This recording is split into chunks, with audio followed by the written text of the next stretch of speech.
who didn't know, we're going to be using those as our main point, our talking points for today. A review of the Bungie showcase that was revealing the Witch Queen yesterday, as well as the Gamescom Xbox showcase that featured yesterday as well. We'll get to all the nitty-gritties of both of them paid out.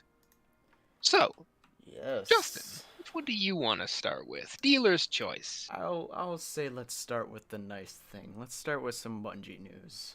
Alright, we'll start with some Bungie news. Bungie was very on the ball yesterday, and they hyped us all up for Witch Queen, and it's actually not, well, no, I wouldn't say it's not too often, but it's not a common thing in this industry where the hype that people tend to build up is actually, like, satisfactorily delivered on.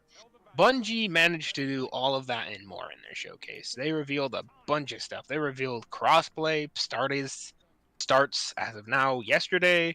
They revealed a bunch of stuff for the Witch Queen, new mechanics. All They sorts of revealed new things and mechanics and all that. It's so wonderful. Oh yes. And apparently primary ammo is now infinite. Yes. Yay! Which, I mean, in the grand scheme of things, does go and lighten up a few things when it comes to Bungie's tech end of the game, because Yes, now you don't have to like set up one all less the thing to keep track spawn of. rates for those boxes and stuff. It's just Well, you still a static number now, and the static number is probably not infinite, but it's basically infinite. But if you probably sat around for a good couple years, you'd probably run out of ammo eventually. who knows? That's unless they have a loop where it's like it reaches a certain amount and then it's like, oh, restock it, restock. Well, I mean, it is like they're still working under like clip sizes, so you still have a certain amount you can do in a certain clip. But once that comes out, you can just Yep, reload. you just keep redoing it. So, just, the real question is do you have infinite clips or infinite bullets? where are you keeping all of those bullets? Paracausal energy. I mean, considering Bungie goes out of their way to explain even like the most interesting of new features in the lore and give like an in-universe reason, like they had an entire like lore book for eight-page lore book they made just to explain like transmog when it came out with Ava. Yeah. Or not Ava, freaking Ada. what was it? Yeah, Ada. Yeah. When that came out, so A I whole want to bunch of find out. lore. Come on, everything's got to be story. No matter what happens, it's all story. I mean, that's Bungie for you, and I actually gotta credit them for that. Sometimes you'll find games that just that is also it's not something I hate, don't get me wrong, but it is something that I find a little annoying when like take Warframe for example, going to that for a second. Mm-hmm. Sometimes, well, when Warframe first came out, right, it was a game that it was a it was a labor of love, but it wasn't exactly something they were too concerned on the story of. There was some like backstory here and there, but nothing was really flushed out. Yeah. So nowadays, years later, they have to do a lot of kind of soft retconning and sometimes very hard retconning. Yeah, they have to like try to get everything to kind of connect together as a story now, because if they want to do story, you kind of have to, Yeah. connect the dots. And sometimes when they add a feature and it's just like, oh, here is this feature. They don't go anywhere to explain why you now have it or why you just got it now. It's just, oh, this was always here. You just never had it before. You never realized you had it until now. Yeah, so it's it is kind of nice that Bungie does go out of their way to explain the features they add into their game, and they don't add them all the time. So it does give an almost in-universe explanation, which if you're a guy who really likes to get into the role-playing aspect like me, that does help. Yeah, it is good. Cabal Empire is like, oh, we're with you now. Here's infinite bullets. I feel like that's a perk being with the Cabal Empire would give you, just infinite bullets. Oh yeah, firepower. Come on, dude. We got like tanks and everything. We got you covered. Tanks. We got you covered, guys. I was just waiting for the day I just see legionaries on the wall. Oh, what a day that'll be. During the Bungie showcase, I saw a picture made by someone of that one mission during the season of the Chosen where you got the exotic scout rifle. And I finally realized, no, wait, that was that one hunter that was like in the story. That was him fighting beside a Cabal. I Yeah, that thought it one was guy. just some random guardian fighting beside some random cabal. I was like, And see, hold that's on why a you minute. read the lore books. Well, no, I realized it once when I like actually connected the dots of what I was looking at. But you know, it took me a moment. Poor Catabases. He died painfully. Eh, Let us take a moment to pour one out. that's unless like he's in kind of the same boat as our one I don't know what to call friend, ghost orb friend Ghost from orb friend. from you know Shadowkeep, our wonderful No. friend who would show us the ways of the void. No, the void. Eh. We'll see. Yeah, We'll see. it But I think depends. Catabases is very much dead, so It's just the light is gone. he's just gone. No light here, man. It's game over, man. Game over. There is no light here. So Hey, don't quote the Savathun, man. eh, well, I mean, We'll get to that. We'll get to- speaking of no light. Speaking of no light, so that first mission yesterday. I was gonna say today. Yesterday. Well, technically, it's the first mission that you play when you return back to Destiny, no matter what. So that's Yes, something, the opening mission. something no matter what everyone will be doing now. Yes, when you open up Destiny now with the new season, you'll be thrown immediately into the first story mission for the season, and I think that's the most kind of like revelation we've had. Well, I say revelation. I mean, let's be honest, 90% of the fucking community knew at this point already. Yeah, We're just waiting for confirmation. All the characters. Oh my god! Everyone in the community. I knew it! Oh wow, it was so hard to spot, guys. Come Oh on, my what god, are it we gonna was do? What can Okay, we in possibly do? fairness, she did say she was Osiris since. Oh, I'm gonna say the spoilers now. No, it's the first. The All right, first well, mission. yeah, we'll let you know. There are spoilers, Yeah. but if you haven't been in touch with like a lot of the community and what people have been thinking, then I guess Don't turn worry. away or skip at least 5 minutes ahead. You've Yeah, been skip at warned. least 5 minutes, and we'll stop talking about the story like We'll plot for the just first quickly mission. gloss over a few things real quick. Yeah, we'll gloss over. We won't get too much into detail, I suppose. Yeah. All right. But You've been warned. basically, yeah, you've been warned. Major spoilers. Anyway, so first week of the story is you Savathun and be like, "Hey, Savathun. I'm ice." Ice ball of I don't know hive magic. Basically, everything the community thought Osiris was turned out to be true. Yes. It was Savathun all along. No, We the- knew it all the time. Now the real question is did the real Osiris get put somewhere, or was Savathun kind of using some manipulation magic to be able to control him and then move Actually, him somewhere one or of the something? lore tabs in the weapons do explain kind of how she did it. Hmm. And it was straight up body possession, body snatcher style. Ah, okay. There you go. I mean that So, makes more sense because it would be. I would bet it would take a lot of energy just to go and like create a body replica and all that. Yeah. I mean, there is one of the lore tabs where Osiris is sitting there, and every once in a while his personality, it kind of like regains some consciousness in his body. He can't actually do anything, but he is somewhat aware of what Savathun's doing and like talking through his body. He's kind of like yelling at the other characters, being like, "This is not me. I train you better. How can you not see through this How do you deception?" not- it's like, how are you all this blind? The final lore tab is just Savathun speaking through his mouth and just being like, "Trust me." And it's like, oh, right, because that's ever played out well. I do find it interesting when the crow goes and says you can be forgiven, and she goes and says, "I'll hold you to that." Yeah, hold you to that. Like, It's Savathun. She fucking will too. Here's the thing. Me and Justin were actually debating before the stream. What exactly is Savathun's ploy? Because we have seen somewhat behind. I mean, Bungie has literally just basically revealed behind the veil in terms of what our plan. Going into their showcase and what they showed for the next expansion, yeah, we know what she's to leading up expect. to. However, we don't exactly know. Like, I think what Bungie did is quite clever. They showed you what's gonna happen, but they didn't exactly show you how or why. But what we do know is that we are going to be fighting basically ourselves in a way.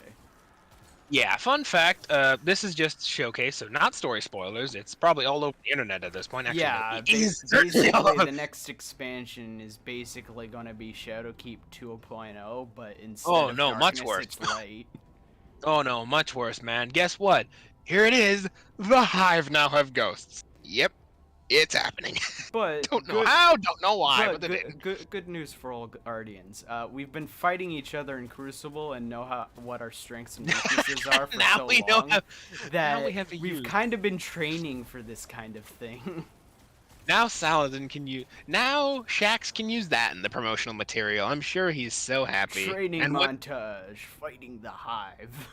I mean, honestly, what Drifter said back when you first met him is true. When he said one of his earliest lines was, "Nothing kills a Guardian faster than another Guardian." So Yeah, actually, I remember seeing a meme. It's like, nothing kills a Guardian faster than another Guardian. Sabathun taking down notes. he's like in a corner, just like writing down notes on like a notepad. Pretty much. Honestly, though, it's that's the thing. That's the thing. Savathun's allegiance. I think she's very much on her own side. She's very It makes much. more sense that way, yeah. I think the best comparison to draw to Savathun is she's almost this Loki-like character. Think from MCU or just in general. She's not incapable of being helpful and doing quote-unquote good so long as it serves her. I mean, she did kind of point out, fun fact actually, did I say the spoiler for where you with Savathun? Alright, number 2 spoiler. Number 2 Boogaloo, spoiler! Have a good day. You've been warned. Number 2 spoiler, don't worry, I'll just say it here, then we can go on. So basically, near the end of this week's mission, I'm gonna be so happy when, like... we do the show so close to when the reset happens that only, like, maybe half people have had it. And even then, there's, like, a gameplay glitch in, like, the actual activity that you need to do to progress the story. Yeah. Oh, my goodness. But that's aside from the other glitch. Anyways, moving on. So, near the end of this week's story mission, you get called to the chamber where they're holding Savathun. Oh yeah, side note, they're now holding Savathun in this cocoon-like prison. Well, Long story. technically, didn't she Willingly. put herself in it? Yeah. Well, no, Marasov put her there, but Savathun volunteered to do it. So she's a voluntary prisoner. So basically, what we saw at the beginning there was her going and like showing her true form, and then Mara was like, And Mara would be like, ice "Yeet." magic time." Then Mara be like, Marasena, clack. And now she's ice. Or rock. Yeah, rock, I think. And the mission is literally called Cocoon, and, Savathun's final form, as far as we can tell, is them off. So put the dots together, people! Yeah, if you haven't seen the showcase, we know it now. But anyways, so... Yeah, what was I? Oh, yeah. So, near the end of this week's mission, after you talk with Marasov and all the bunch of... excuse me. People. Savathun actually reaches out through the aether and is like, let's talk. And now she's stuck in the... You actually have access to her stone prison while she's there, and for some reason, even in the lore, it's referenced like, somehow Savathun also knows you have access to her. So she's like, here, let's talk. So you have this discussion with her, and... excuse me. So basically, you have this discussion with her, and Savathun, during this discussion, obviously you're going in, even your ghost says, like, probably don't trust anything she's saying, but... Well, no, your ghost. I don't think you. No, your ghost doesn't say anything. I went and had the conversation. And it's just like Savathun just kind of speaks. Not physically. Not. Yeah, the ghost is Excuse me. probably just sitting there like, "What are you doing, Guardian? What are you doing?" No, I mean in like the actual flavor text for the mission. Every mission you go into is like a flavor text on the bottom. If you look into like the. Oh my goodness! Why is my throat scratching today? Coffee. No, it's not even coughing. It's just long talking. Some water. But, yeah, I guess. But yes, anyways. Ghost goes and has a little bit of dialogue at the bottom, going and kind of warning you a little bit. being like, yeah, don't trust her. Anyways, you have this conversation with Savathun, and throughout this conversation, she basically reveals her whole hand. She reveals that she already revealed that she was Savathun since Crow appeared, Hmm. but she's basically kind of like painting herself in this whole light of like, I'm not a bad guy. I did Sure, you're things for fucking this. not. I did things to help the city. You may not approve of my methods, but you might yeah, like that's results. And it's like, yeah, bruh. that's kind of like one of the things she does. She kind of like points out all the things she did while she was masquerading as Osiris, and her final line in that whole bit was like, "You may not like my methods, but you can't argue with results." And true, but there are ulterior motives here. So she's not entirely wrong. And again, going back to that kind of like Loki reference, she's not on your side, she's not on the darkness's side. She's on her own side. Mm. So as long as you and her benefit each other, fine. But just don't give it a knife and turn your back. That's just all I'm saying.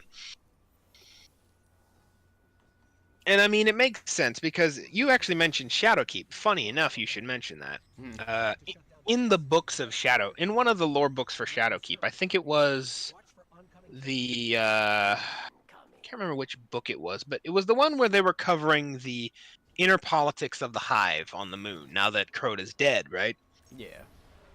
And there was this whole coup that happened. It failed. The three inciting coup, well, failed, didn't fail. It's complicated. Anyways, the three inciting Hive, shall we say, family members that incited it end up dead.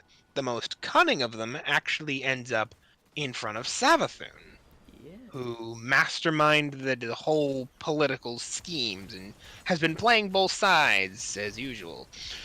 As she does. As she does, yes. And she kind of reveals her whole hand to this sister as kind of like a show of respect as another very cunning member of the Hive. Where she kind of reveals that she more or less wants to become knowledge incarnate or lie incarnate. And she kind of reveals that, what is death if there are people who can survive death? What's time if there are robots who can screw with time? Yada, yada, yada. Basically, she's saying the only constant left is truth and lie, which kind of goes into the whole thing she said during the showcase of, in this world of power, truth is the most powerful thing, or he who decides what is true is the most powerful thing. And the sibling, one of the inciting siblings, says it was Savathun who said that when all of these things, when life, death, yada yada, when all these constants break down, the universe will mold into this final shape. Yeah. Which, if you know Destiny, is basically keyword for the apocalypse will happen. And the sibling looks at Savathun and she goes, "Do you want that to happen? Is that what you're aiming for? To become truth so you can do this?" And Savathun goes, "No, I don't want that. I want to become truth to ensure that never happens." So her whole shtick is that she wants to keep the universe turning at the end of the day. She just wants to make sure she's in the universe while it's turning. Don't get deleted by maybe some Vex or something. Yeah. The kind of like shtick that you see some people talking about with Savathun is that she wants to live forever, and that's basically the whole shtick. She wants to live forever, and she doesn't really care how. Well, she does care how, with the deal with the worms, where she wants now an out. Yeah.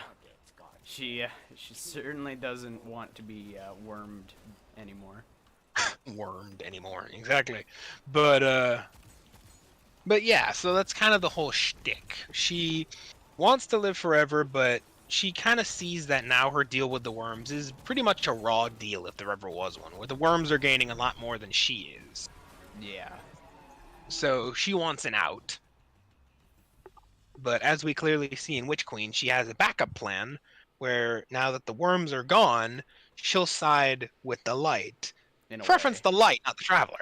I have a feeling it's going to be a little bit like Beyond Light, where it's the Guardians take the darkness, but it's a little bit willing. Like the darkness is willing to give the guardians the darkness, and in the That's the same token, the thing. light is kind of willingly giving itself to, the hive.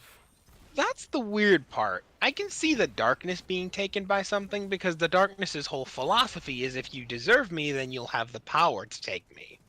The whole shtick is if you want the darkness, you have to take it. But the light is something that is given to you, as far as we know, at least by some paracausal power on that side of the line. So it makes you wonder What's going on here? how exactly she managed to talk the Traveler into giving her a metric army worth of ghosts to use exclusively on the Hive. I mean, that's the thing. It kind of, if that is the case, then it kind of goes along the side of, all right, clearly the Traveler has some kind of end game plan. Well, yeah, that's kind of the whole thing of like what she's saying, like, what is your truth now? I feel like that in many ways is like kind of what's going to happen in Witch Queen. We're not going to fight Savathun by any means. I think because what she does, for those who don't know, this is again near the beginning of the story season this week, so it's pretty early on revealed. Savathun's whole shtick is that she wants to be rid of her worm, but in exchange for this ridding of the worm, this exorcism of the worm, she is willing to give Osiris up and unharmed. She's willing to give him back unharmed. Alive, mind you. Preference alive. Preference alive there. She'll give him back alive and unharmed. Not dead. Yeah, not dead. As well as the fact that, according to Mara, she has also convinced Savathun, or at least part of the bargain is that she will also help fight the Black Fleet. Who, it's already been proven through arrivals and stuff like that, that Savathun does not like. In fact, funny enough, in that dialogue you have with Savathun, she even says, during the season of the rivals, she was trying to protect us from the Black Fleet, which, yeah, sure, whatever. Whatever you say, Witchy. Yeah, you call it interference. I am not offended. And it's like, I am not offended. It's like, oh, you're the one who's offended. You sent your emissary to kill us. Yeah, it's like, the well, darkness okay, here's was clearly trying to commune with us, and the darkness isn't one to like do massive tricks like you. Well, here's the thing. Nokris, going all the way back to Season of the Rivals, one bit of lore has always kind of nagged at my head and hasn't really made sense till now then. While you're fighting Nokris, he's kind of convincing you to join the Witch Queen and become Taken. Because back then, Savathun had the power over the Taken through Coria, right? Yeah. One of the first things Nokris says to you in the final mission, though, is the Witch Queen would not see you burned. Which I've always found quite interesting. Basically, it's Nokris admitting the Witch Queen doesn't want us dead. She has a plan, and it involves us. Yes. So I think when she says she was trying to protect us, there's a half-truth in there. She wasn't trying to protect us, or at least not in the way we think, but, yeah.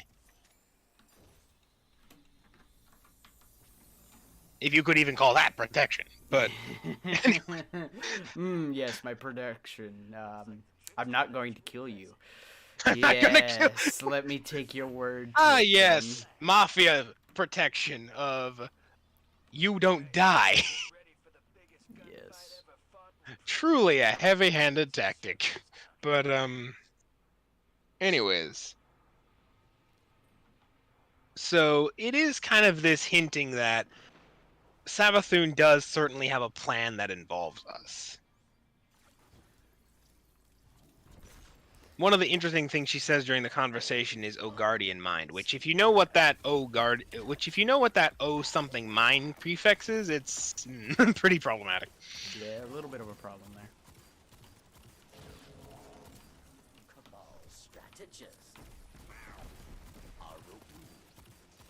The last time we saw that was... Was it the worm? It wasn't the worm. No. Usually it's ontological beings, or basically god beings that It usually might. reference It that. might Or be. beings who want to be gods. I want to say the 9, but I really don't think it's the 9. Usually when something says, oh, something mine, from what we can tell, as far as we can tell in the Destiny lore, it's some kind of declaration of ownership that gods use. So probably the light or dark, one of them. Well, we know the worms use them. We know the Ahamkara use them. We know Callus has used it on occasion, but he's a wannabe god, so that doesn't surprise me. He does his best to try to be a god, but he ain't. He wants to be a god, but I don't think so. Yeah, you know. He does what he tries. He tries, that's for sure. But anyways, so moral of the story. Is Savathun good? No. Is she capable of helping us? Certainly. If it fits her agenda. We'll see. Also, funny enough, we did learn throughout the season, and this is not a spoiler again, very easily revealed. Yeah.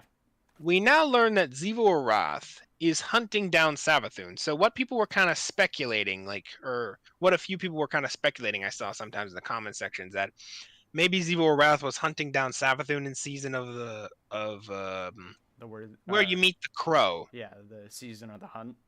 The season hunt, thank you. Yeah. That one. It was true. Zivor Wrath was indeed hunting down Savathun, which is why the High Celebrant, or one of the Hive Knights at least, tried to impale Osiris.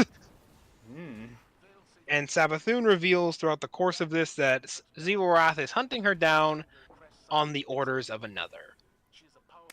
So, that's interesting. The darkness does want her dead after all.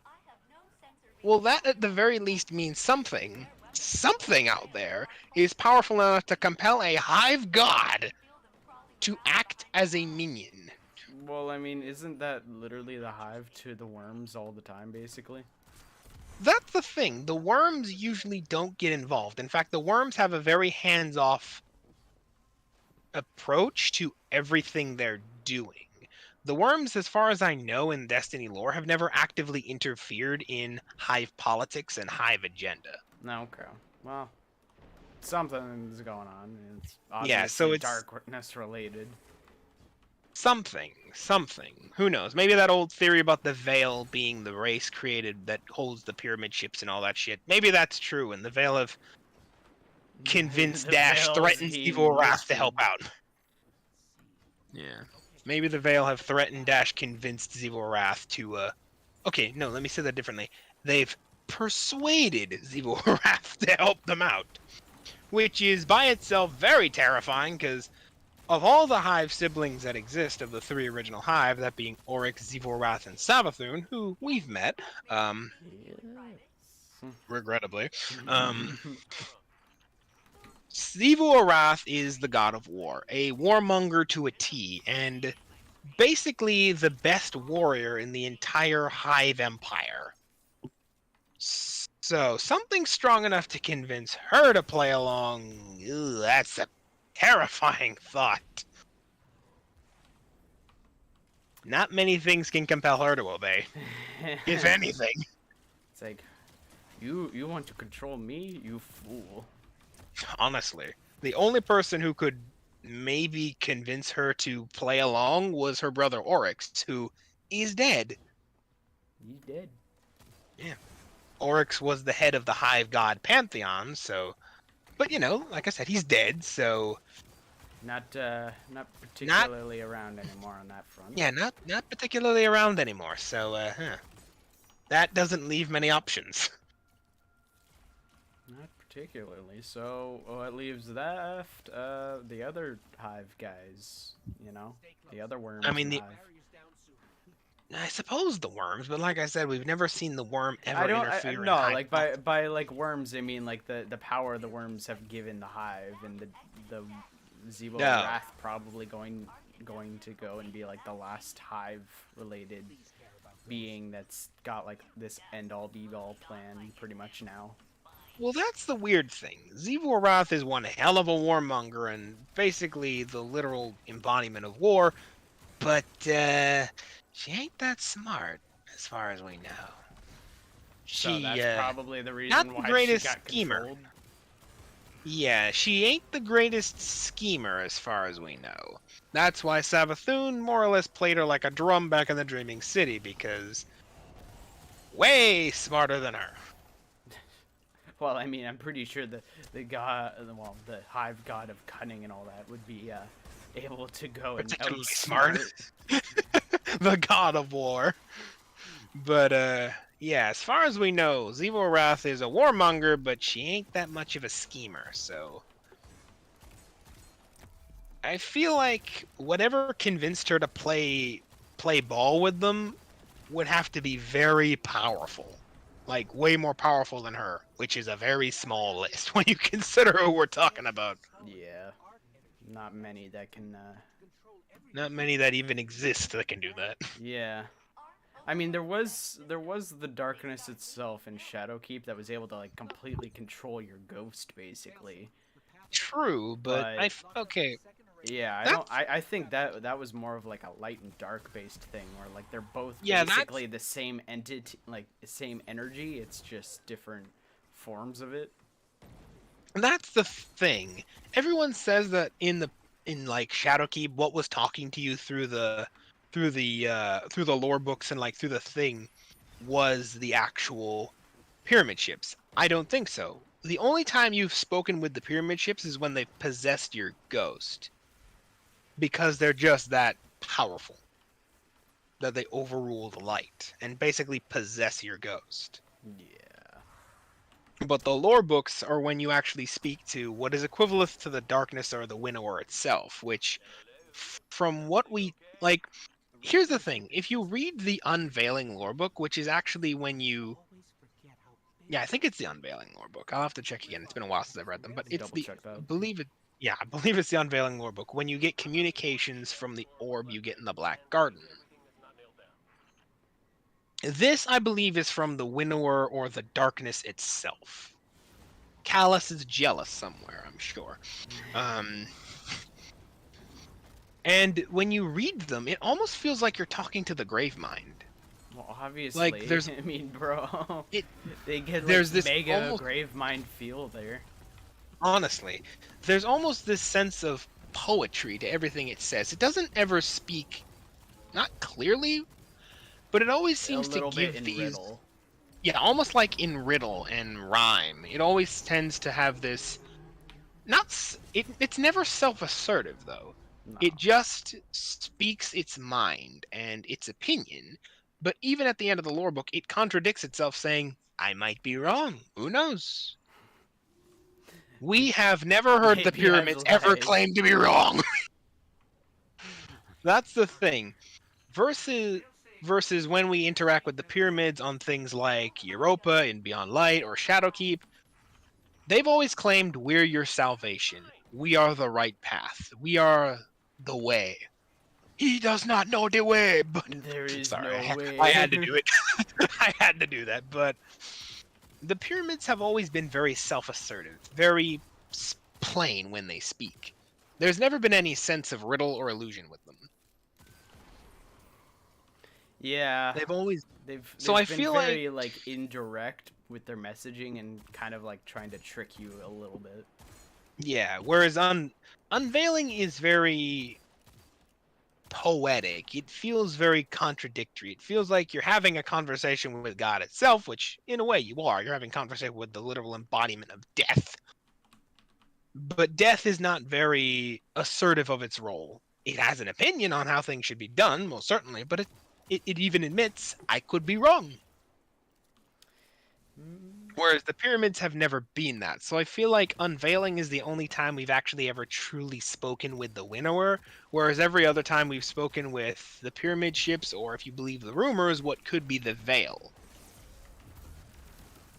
Which is another species-race that serves the darkness, which would explain the difference in talking style.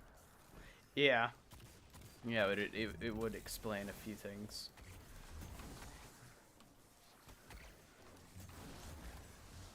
But going back to Savathun for a second, one of the things friend. she promises, and we're talking less on the showcase and more about Savathun. Last thing before we get back to the showcase, I promise you. Yeah. She mentions how she agreed to help us fight the Black Fleet, provided we exercise her worm as well as provide Osiris. Now, is she telling the truth here? Does she actually going to agree? I have a feeling she probably, at the end of the day, really doesn't like the darkness anymore and doesn't want anything to really do with it. So removing the darkness kind of makes it easier for her to survive. Because if there's less things following that train of thought, there's less of, you know... Well, yeah. That makes sense in a way, because as I was saying, Savathun is a being who, one way or another, wants to live forever. She wants to become powerful and live forever. Which, I mean, in fairness, who doesn't? Who doesn't want endless amounts of energy? It's like, she wants to be immortal and live forever. She wants to be all powerful and live forever. Again, in fairness, who frickin' doesn't? So it makes sense why she would side with the light and not want to with the darkness, because the darkness's whole shtick is kill everything, kill everything, kill everything until there's only one thing left that is truly perfect in its mind. Which, if you're a being that exists on the cosmic scale and you're not a very good fighter, you're kind of in trouble, because the whole shtick of the sword logic, i.e. the darkness's train of thought, is fight each other until one thing is left. Only one strongest sword may survive, not multiple. Basically, and it's well known throughout the Destiny universe that Savathun ain't no fighter. Yeah. Well, More of a thinker. We'll see where that goes. I mean, we have a pretty clear idea on what's going to be happening in the next expansion and how this season's going to clearly tie into that. So, I suspect her version of helping us will be through the Luminant Hive. Not outright helping us through the Luminant Hive, but kind of revealing the truth of the light through that and being like, see, light ain't so simple, eh? Yeah.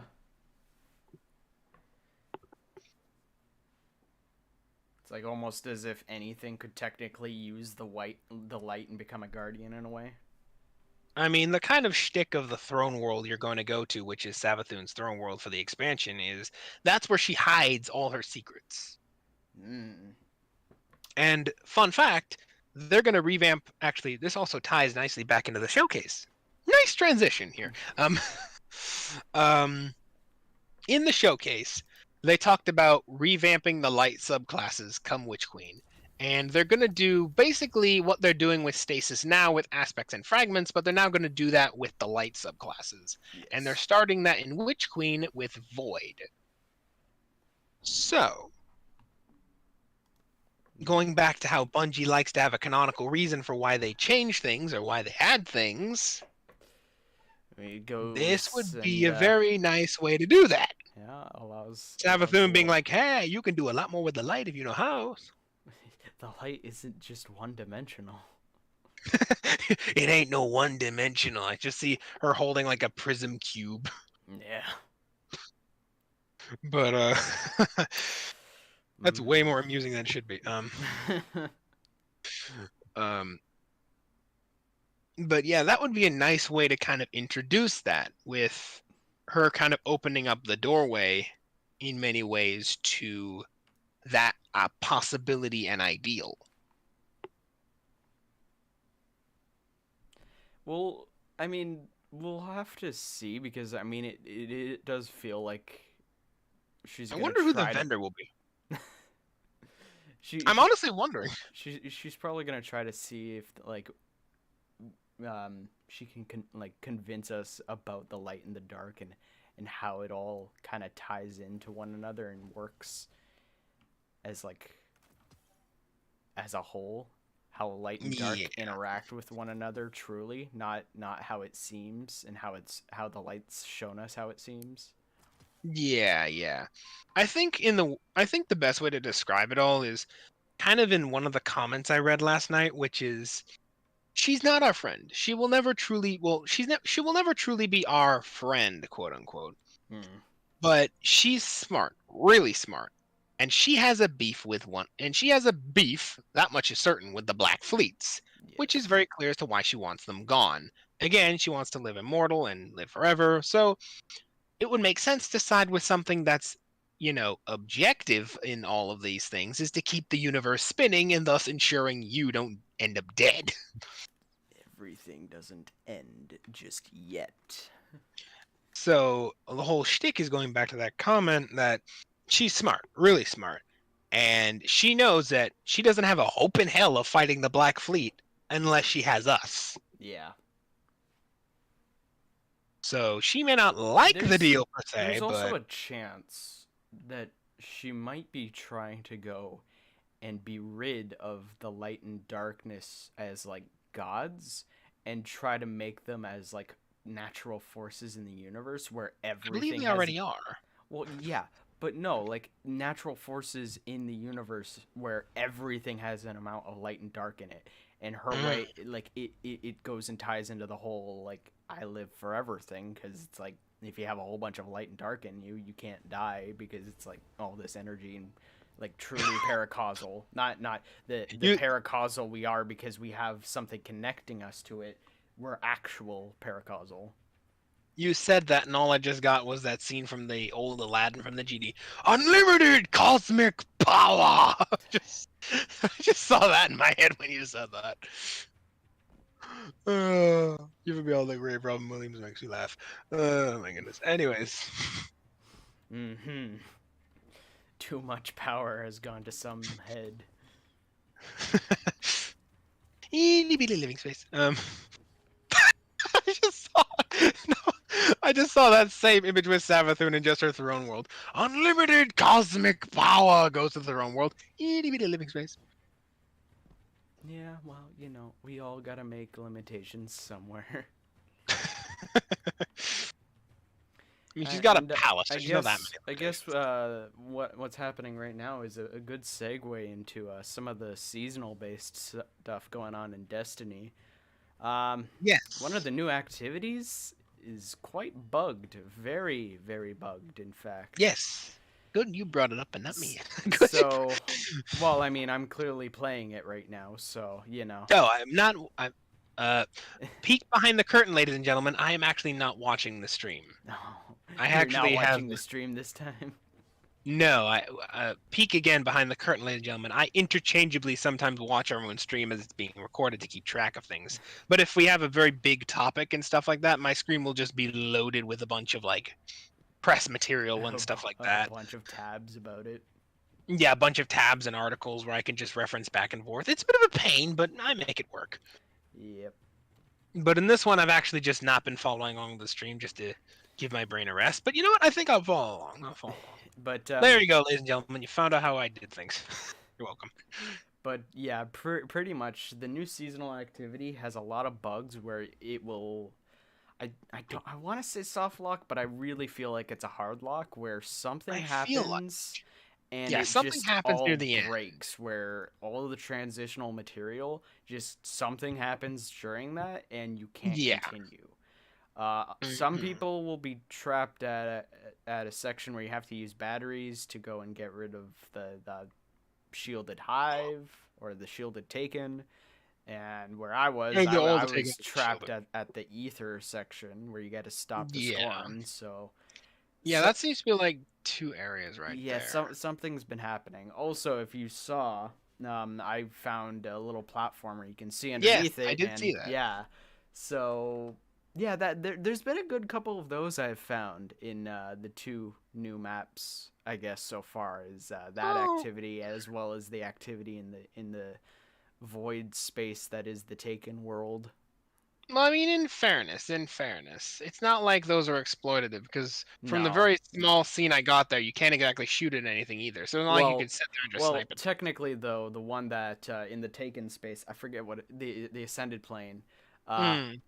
I found a little area where you could stand around a pit Oh, by falling into it because I fell into it by accident, by and accident. turns out that there's a spawn point there, and Hmm. I Well, I'm had sure that's where the new to take spawn.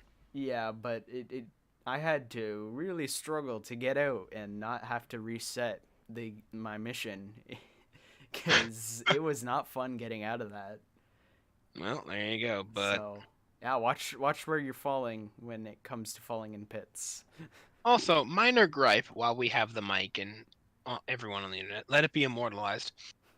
I played Season of the which was the one with Season of the which was the one where we brought Saint 14 back. Oh, I think it was Season around the of season of the dawn. Season on, that's what it's called. I can't Yeah, remember all the seasons at this point. There's been I so think it many. was the season of the dawn. I know for sure it's Yes. around there. Yeah, no, I think that was the Season of Dawn. Um, as a man who's played it and played most of the story missions, for some reason I do not have the veteran dialogue for Saint 14. I actually noticed that when I was looking at another YouTuber's video of the kind of like weeks of friend where he's just like for me, Guardian. It's a minor gripe, but I like my veteran dialogue as a man who's been around for a while. Okay, real quick. Talking about veteran dialogue. I know I'm not like Yeah. D1 veteran, but I love how at the first mission of the season, Crow literally goes and says, still using like old ways, old light. Like, Yeah. I like No, that. I didn't know if he was referencing us or if he was referencing Saint 14. No, I feel like he was referencing us because then like he immediately shows us. It's like, oh yeah, there's this whole ascended plane way of traveling that I use like all the time. Wait, you use Taken Magic all the time? Yeah. What, you don't? You knew taking magic all the time. Teach me. Teach me.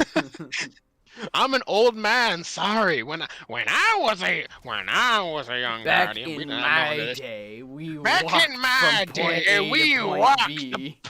We walked from one side of the map to the other. We had to shoot through We all had- the enemies. We didn't have this taken mumbo jumbo crap. It's like we had no shortcuts, no nothing. Back when I was a guardian, you walked through the fallen. If they shot back, you shot back. So yeah, there's that. And I have a feeling that kind of thing's gonna be tying in a lot more during this season. Yeah, I'm just sad that I don't get a veteran dialogue for Saint 14. I went through a lot of trouble in that season. I still remember the freaking corridors of time. Me up at like 6 o'clock in the morning in my college dorm, just referencing the freaking which direction is it again? Left, right, left, left, right, left. It was like freaking me reciting a luck. If you were in my room at the time, you would just hear me spouting out directions, and I feel like I would look like a slowly GPS. going madly insane. Honestly, I feel like I sounded like either a GPS or like a freaking safecracker. Okay, left. Right, Up, two down, left, left, three right, right. up, down. Honestly, I sounded like a directional keypad. Honestly. So that does sadden me somewhat. So if that is a glitch, Bungie, fix it, please. Flix, please remove. I honestly do know that if you do play the new stuff, if you play the new light campaign as a veteran player, you may, I do not know if they fix this entirely, be at risk of some of your veteran dialogue being taken out. I've still yet to have any conclusive evidence on that. There were actually tickets filed for it back in March this year, but I'm not too sure where any of that went. And I think it might have just been the fact that I didn't. If you complete all the the things given to you for the new light campaign, I think it goes back to being the veteran dialogue, but I've yet to confirm that because many places where you hear the veteran dialogue are in story missions, and there's not many replayable story missions in Destiny, which also I am somewhat sad about. I'm happy they're having legendary mode for the story missions in Witch Queen because it gives me an excuse to replay them, even if it is harder. Yeah. One of the people who plays a multiplayer game for the story missions. Ugh. What do you mean you play for the story? I play for the weapons and gear. Yeah, I'm just a lost sector loot goblin. Oh yeah, actually that goes into I think the next expansion. They're gonna be making some kind of dungeon in the old loot cave. Well, not even. That's actually for the 30th anniversary, which is sometime in December now. But So how's that going to work? Is it going to be added into the game and everyone can access it, or? I believe it's what they're doing now, and they're kind of hinting at going forward is the idea of payable dungeons. I think that is one of them. So you're gonna have to pay adding for the in 30th more anniversary. content that one can pay for, basically. I mean, in fairness, I think Paul Tassi said this in his video where we already get a pretty lot of like sizable content for free with the seasons. And so paying for the seasons for like just the season pass feels kind of underpriced, Yeah, which I'm not complaining, but you know. it feels like with things like payable dungeons, it is kind of like balancing that out a bit, which again, I don't mind because again, Bungie doesn't have Activision paying the bills anymore. They need to pay their own bills. And right now, as far as I know, Bungie is their only game period that they're just game period. Yeah, Not even money they're making game, just trying to game work on period. another game, but they don't have anything up yet. They don't have anything up yet. It's still in the prototype stages, I'm told. Yeah. So for now, they have to focus on Destiny to make their primary source of revenue for the whole studio, which is again in the middle of expansion. So I don't blame them for looking for more ways to make money, so long as they don't do so egregiously like they kind of did with what they very much did with Transmog. Yeah, like as long as what you're paying for is actual content and it's worthwhile. Like it's not just a one-time purchase, or it's not just a, oh hey, you buy this but you literally get nothing out of it, or you just waste a whole bunch of time with it. Yeah, no. Going back to Activision paying like $10 for a freaking red dot Or site. you know, Or pay red dot, no, for a red loot dot. box but never actually get what you wanted. Yeah, that's the thing. At that point, it's just gambling mechanics. Which is a whole other ball of wax. But anyways, moving on. Another thing brought up in the... We haven't actually referenced the the podcast or the reveal all that much, or the Bungie stream. Another thing they revealed, which is kind of the whole point of this episode, dang it. Dang it all. But one of the things they actually brought up in the reveal is, with the beginning of Season 15, is the launch of complete crossplay across all seasons. All platforms, all all games, platforms, I mean, yes. Everything. Everything is connected. I myself have run into a few console players myself, so you know. I was waiting for you to say console plebes. But I would, but I mean, I was respect a console it. player myself. You know I would never forgive you. Well, I mean, I was a console player. That's how I got into gaming. So can I we mean, really I complain? respect it. I respect it, but I know people who don't, who are like into PC. Like it's really. The only reason I like PC is because it's a lot easier to control at the end of the day for me. I have a massive collection of my consoles though, and I could never forsake consoles. Honestly, there's just too much there. You gotta love Shield. Oh yeah, it wasn't even a shield. It was just a boss going and throwing us off the edge. God, that thing is so massive amounts of push. Ridiculous. Yep. Also, so if you want to play with your friends across all platforms, you can now officially do so. In fact, I might try that eventually now. But it is possible now. It is possible now. It is possible. They were actually doing a beta test either last season or the season before that, where they were doing a limited run list in off the map. You go. Yep. A limited run for a strike list over the weekend, where they were turning on the feature to see how it functioned. So I guess the tests worked well. Hopefully. Actually, I'm wondering. No, I don't think that's related to that. I don't think the glitches are related to that. I think it's just glitchy content, honestly. Yeah, typically when it comes to a lot of glitches that you'll find, it's likely something that, well, obviously isn't intended, but obviously it's a connection type thing where like the different aspects of the game weren't properly connected with one another, so there's something missing. Yeah. You say it's not intended unless you're in Bethesda, where a glitch becomes a feature. Yeah, I mean, bro, you release the game. It's not a glitch. It's released content. Released content that just isn't working properly. Also, side note, have you noticed that this season has also brought enemies who have cryogenic weapons themselves? Yes, I have been frozen by a hive on a few occasions. Yeah, it seems to be both the hive and the Taken have such ability now. So. That's not fair. It's only fair when I have all the good guns. Well, I mean, the what was it? that one fallen group, those guys who are probably completely fallen apart by now. What, you mean the They freaking House of Salvation. Salvation? Yeah. Yeah, I don't know how the they Hive would get their hands on that tech though. They don't seem like the. yeah, but they are the ones who dabble in the darkness all the time, so it makes sense that they would True. have it.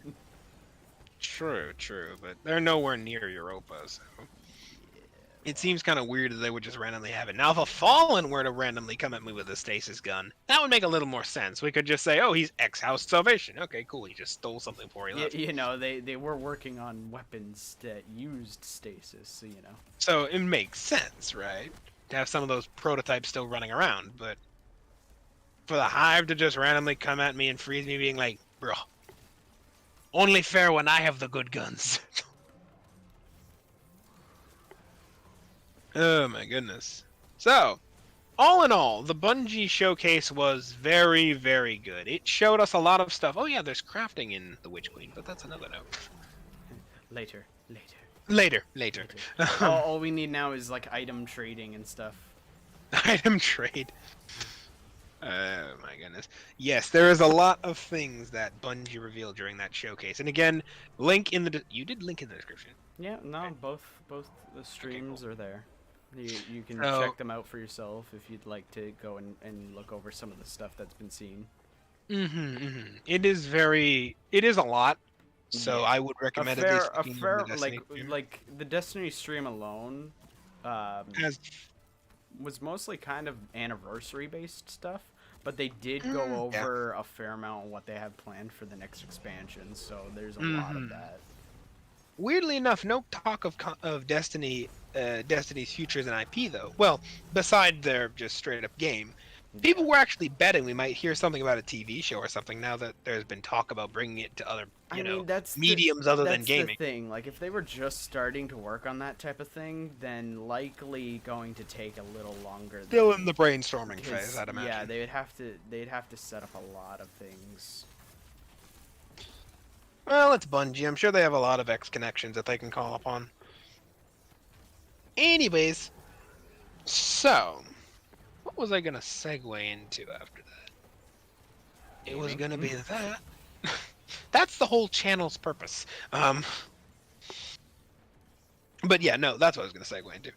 If you are into Destiny and you play Destiny, I would say it's at least worth your time to look at that because there are a lot of updates that come in there, and there are a lot of features covered in there, and it's a lot of information to process, though. So I will warn you. A lot of changes have been taking place, so a lot of weapons, abilities, and stuff that people like to use a lot have been changed. Yeah. So there's a lot of changes that came with no the more start of this spamming some things anymore. Yeah, no more spamming.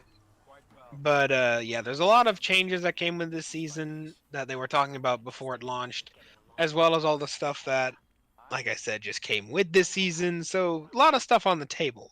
Also, including Synstrand becoming useless now, and you can just buy it from Ada. So yeah, you can get it with buy Glimmer the now. bounty. Like how Buy the bounty straight with Glimmer. Yeah, you know how like everyone said it should have been. There's still a cap, but that's a whole other story. I mean, still, like it's better than having. It's better. It's better than making like 3 new resources that people have to collect and just leaving it at 1 to 2. Like, yeah, the most convoluted resource strand ever. But anyways, so you're probably wondering at this point, wait a minute, you guys said you were going to talk about the Xbox stream. Oh, you've been yammering on for about an hour now, I'd say. What do you think? An hour? Yeah, about an hour. Is the Xbox is the Bungie stream? What about Xbox?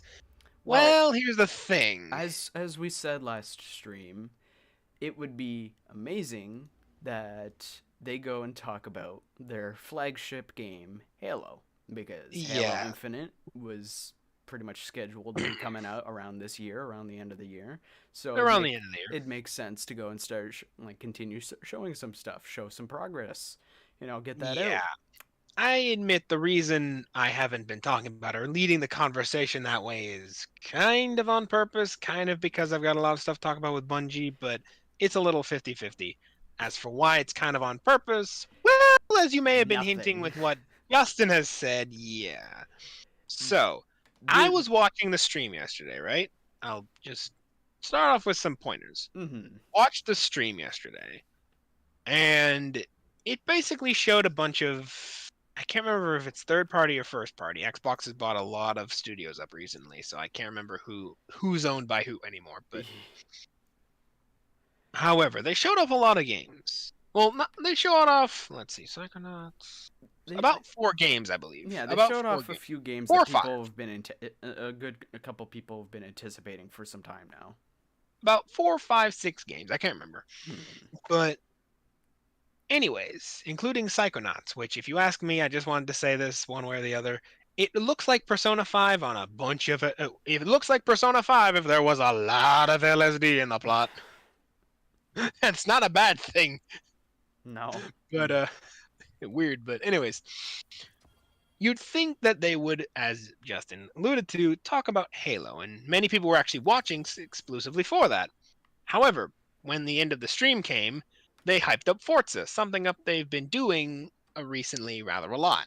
Hmm. And so when Forza came in, you'd think, hey, All what right, now? they're saving the best for last. Yeah, saving the best for last. However, they just said, Forza, look at all this stuff, and see. Goodbye. That was it. Adios, master. They didn't even bring up the possibility of talking about Halo. They didn't even allude to it. Yep. It was So, just gone. Goodbye. My people need So, me. I actually immediately after listening to the stream end went over and listened to a Halo lore guy that I know of, and listened to his stream, who I know he was actually doing a live reaction to it. And I looked at him, and he was just awestruck. He was just like, What What? is this? Like that's the big thing. Is it would have been perfect to go. it would have been perfect marketing timing. Like, if you're going to release in December, which from what I'm told is still the plan, it would be very good marketing time right about now to go and talk about the game. You would at least think. However, they have been radio silent on all frequencies and I mean have brought that's the other nothing thing. Like, up. a lot of the stuff that I've been seeing for Infinite has been both good and bad. Good as in like, hey, we're getting some of the stuff that we would like to see. Bad as in, oh, we're not getting it on launch. Like we're doing the same type of thing that we had with Halo 4 and 5 where there would be content that we would like to see, but it doesn't come in until at least around a year later. Mm-hmm. So yeah. Here's the thing. As a 10-year veteran of the games industry, as far as journalism and stuff goes, I've always kept an eye on the journalism scene one way or another for 10 years, right? In my experience and my opinion personally, is you can judge a game on where it is in terms of development, at least most of the time, depending on which studio you're dealing with. Again, side note, don't use this method with EA or Activision because they really don't give a shit. They just do whatever. You can tell how good a game is in development or how far along it is in development, judging by if it's been delayed, how long it's been delayed, and when it's coming out. Yeah. Point being, if it gets delayed a few months, okay, that happens sometimes. Maybe they found a win. Maybe they ended up, because games get really scheduled for release dates many, almost like sometimes a year before it even comes out, right? Mm-hmm. A lot of things happen between then, like other games getting announced. If that game is, let's say, Pokemon, for example, if you're on the Switch, now anyone with any sound strategy and business mind would think, oh, it would be really stupid to release on the same week, or even if you're, God forbid, if you're really unlucky, the same day as the next Pokemon game. Yes. Good luck getting bought at that point. So sometimes games will push themselves back maybe a few weeks or a few months, just so they can get in a less crowded window. In fact, Bungie is kind of doing that right now with Destiny, and how they're pushing it back literally at this point to an entire year, to late February, because they want to get out of the busy holiday window. Makes sense, and it makes sense from a business standpoint. Yeah.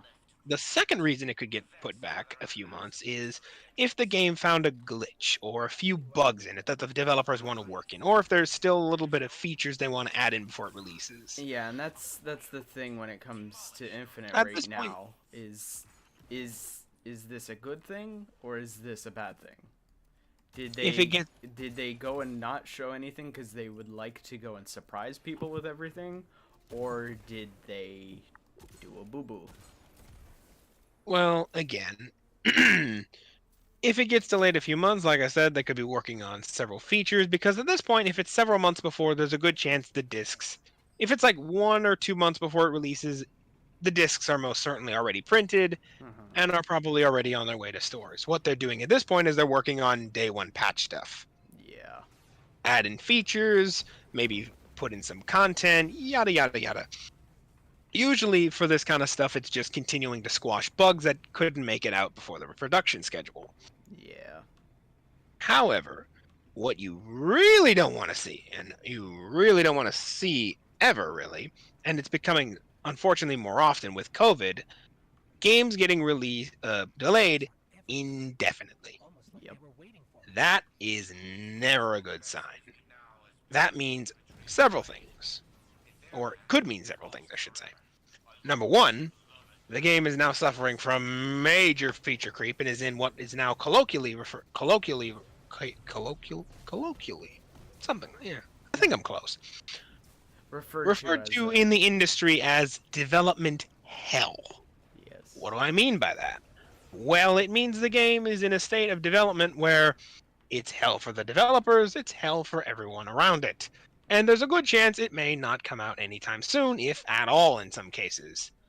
Want a good example of developer hell? Look at Star Citizen. That is the definition of developer hell. Yes. Now, what could bring on development hell? Well, it could be feature creep, which we sometimes see, which is basically when the development team doesn't have anyone telling them to stop adding features. Or they have people telling them to add too much. No, usually it's just the developers wanting to add more features. Mostly when it comes to the business side, they just want to get out the door. But, again, case in point, look at Star Citizen. They keep adding in more features, more features, more features, more features, and it can never get out the door because they're constantly adding new features. Another legendary example of this was actually Duke Nukem Forever, which got into a lot of feature creep and developer hell, where they just kept adding in so many features that it got put off for actually an actual decade before it released. Yes. So it looked very out of date by the time it released because it was made for it was made for systems that haven't been, used in general since a decade. So, yeah, there's that. Seems like It could be something else. It could be other reasons. It could be that something major happened. Something clinically broken happened. Again, going back to developer hell. It could be that something in the game is so severely broken that they have no way of when they're going to get it fixed. They have no timetable. They're just like, we got to get this fixed. We don't really know when it'll get fixed. That's another time you'll see things get put off indefinitely. The third time you'll see things get put off indefinitely, well, no. Sometimes in the case of Activision, they'll just release it anyway. They'll just do it. Is if there is no clear vision for the game, even after so many years or months of development. Games are put into development years in some cases before they're even announced. However, that doesn't by any necessary mean that there's actually going to be any clear vision of what that game is going to be by the time the development team gets around to the release date. Yeah, like if they Another have a famous story or anything going on. A famous case of this is actually, let's all say it together, Anthem. Several people cringe when I said that. Anthem is a game that, from what we're told, had no clear vision of what it was going to be almost up until the very end. Yep, up pretty much right when it got out already. However, in most circumstances, this would lead to the game getting delayed indefinitely if this were more of a decision from the creative standpoint. However, considering as, again, this is Activision we're talking about here, oh no, EA, because they own BioWare, Yeah. they just released it anyway and thought it would be good because BioWare made it. Did I mention EA is an idiot? Oh, come on, dude. It's big company name. Big company name means it's good game. Well, anyways. So, if a game gets delayed indefinitely, it's usually a sign that developer hell has set in, where, like I said, there's shit that's clinically broken, there's no clear vision on what the game is going to be, or it's suffering from one hell of a case of feature creep. Usually, when big companies come in, there is one good thing about it. When a company gets put on a game's development cycle, the game will eventually get released. Why? Because while developers would create a game till the day the sun burns out, companies want to make money. And they can't make their money if their product is still in the development stage. Yeah. They're just Seems continuing like a to throw problem. money down a hole down that point. So, that's one of the advantages to having, shall we say, businessmen get involved on the project, because they make sure the game comes out at all, in some cases. Let's just hope they don't release it too soon. Yeah, that's something. Well, here's the thing. Another bad sign that I actually saw specifically with Cyberpunk is if the game gets delayed a long time. Mm-hmm. If the game gets delayed a very, very long time, like in the case of Cyberpunk where they delayed it just months, then it's not a sign that they're trying to get out of the development window anymore. That is a sign something is clinically broken. Because again, it's not profitable for a game studio, or anyone really, to keep the game in the development stages. Yeah. They need to get it released. So if a game gets delayed a very long time from its original release date, take it from me, it's pretty safe to assume something is really frickin' broken. Something happened. Something went boo-boo. Something like that.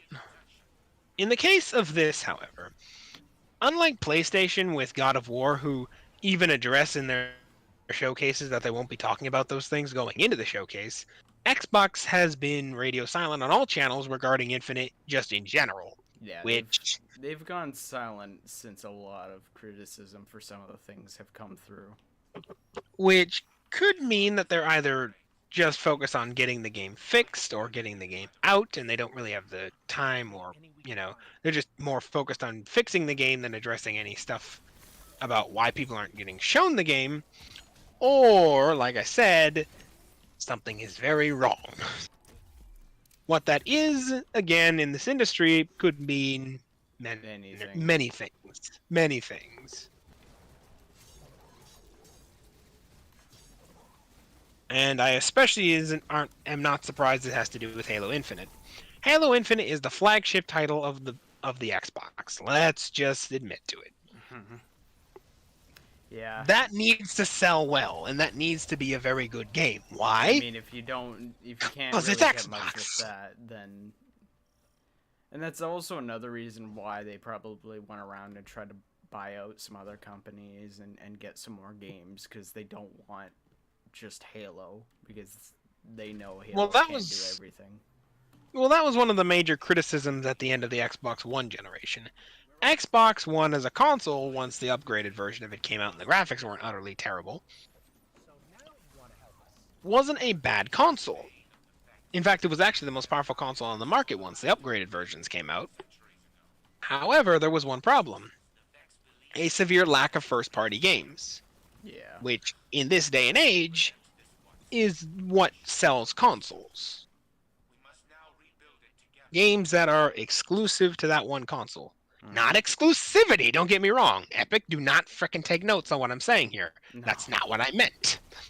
It's just primarily this game is for this console.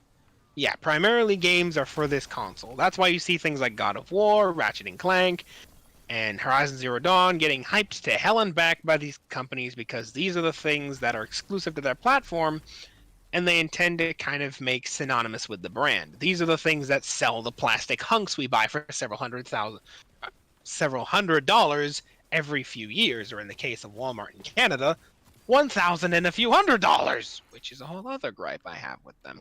But Or anyway, you know, a store goes and like starts selling that console for cheap, and it gets bought out in like 5 seconds. good luck with that. But anyways. So, the end result of the Xbox showcase was, at least in my opinion, in this humble amateur journalist's opinion, underwhelming. Don't get me wrong, there were some pretty decent games on their lineup. I liked some of their games. In fact, they talked about, to begin with, Dying Light 2, which I'm actually a very big fan of Dying Light 1, which is saying a lot for me because I'm not a fan usually of the survival horror genre. Yeah. However, I actually like Dying Light 2 because it's not purely survival, and the horror aspects, while there, are not, you know, In your I'm gonna face shit every my 5 pants. seconds. Yeah, it's not in your face. Don't get me wrong. The original Dying Light 1 did have moments where you did kind of have to just buck up and do shit that you didn't like that would that was meant to be scary. But I mean, it was a they were zombie few. infection world, so you know. You Yeah, have to do a little bit of that. there were only if I remember correctly, like 2 cases in the entire campaign where you actually had to do something in the pure horror section of the game, which was at night when the more freaky and deadly versions of the zombies came out. Most of the time, you could just run around the city, and they were just utterly brain dead. So, you know, not exactly the most terrifying things in the world. In fact, and honestly, pretty stupid. Nothing's more fun than sitting on a bus and watching 60 zombies all burn each other because they don't know how to walk away from each other and just end up lighting each other on fire. Yes. The sunlight. Who knew rotten flesh burned so well? Anyways. So, moving on from that. Wonderful image. Sorry to those who have weaker stomachs. I should probably Horror simulator. Sorry to those who have weak stomachs. That was not intentional. But again, so it's not like they didn't have any good games in the lineup on the showcase. It's just they didn't have what everyone was expecting. They didn't bother really showing the one game that would clearly fit with everything and would like really hype up a lot more for the studio. Yeah. Honestly, it felt a little clickbaity because I heard somewhere, actually, I think it was from the lore guy, that the tweet they sent out about their Gamescom showcase was, again, you're going to have to check this because I have not seen this myself, but if he is to be believed, he said that he thought it said that they would be talking about first party games. Yeah. Which, again, they might have because I honestly don't remember who owns who anymore at this point in the games industry. There's so many buyouts recently. Yeah, a lot of stuff's been getting bought, so you know. Xbox has been buying a lot of smaller studios to increase their roster, so they might have been able to fulfill their promise, but just not in the way everyone thought they would, so take that with what you will. So, all in all, Bungie made a very promising performance and made a very promising display, showing off a lot of the Witch Queen and got everyone hyped. And pre-orders are actually now available. The collector's edition is out now, but word to the wise, good luck getting it. Last I checked, they were sold out. So, which I mean, fun. Have fun, right? Me, I'll probably buy the deluxe edition with the anniversary stuff because I was going to buy the anniversary stuff anyway, so it was just more convenient for me to buy it anyway. I was always planning to. So how does like are they set up together, or do you have to buy them all separate? What do you mean? For that, like, is it all set up to be bought together, or do you have to get them separately? Well, you can buy just the straight up Witch Queen, right? The pre-order. Mm-hmm. You could then buy the deluxe edition, which is the standard price of which is, for those who don't know, in the going rate. It's priced at the going rate for a regular game nowadays. Well, okay, I say that, but the former going price of a regular game, for whatever reason, Activision and EA, of frickin' course, and 2K, of frickin' course, decided that this generation would be a good generation to raise the price by $10. So yeah, that happened. So I should say it was the former going rate of a game these days, but what that includes is the expansion itself, as well as all the season passes for all the expansions for now, or should I say, when that expansion releases to whenever the next expansion releases. Mm-hmm. So if you play Destiny, and that is one of the games you do play as an MMO, as a guy who does it himself, I would say it's a worthy purchase because there is a lot of good stuff that comes in the season pass. Plus, you don't have to grind as hard for the exotic that comes with the season pass. They just give it to you day one. Just nice. Yeah, you get Plus, everything that you'd like to right away. It's plus it's they're more convenient. plus now with the way things are these days, they're also tapping on dungeons as part of that amount for the season pass. So you're also now getting several dungeons, or at least 2 dungeons that they've confirmed that are coming with the season I pass. do hope not all the content, like every last No, little thing, will have to be like you buy it. no. I don't see Bungie doing that. They have clearly made an emphasis that, these things will be free to all players. Even for the 30th anniversary event, which is a bundle you do buy, there are stuff of it that they will make free to all players, right? Mm. In fact, I think it was one of the guys in the lore community who said with Bungie is such a company that is focused on their community, which, as cheesy as that sounds, if you listen to how they talk both on camera and off camera, just in general, you get that air from them. Yeah. So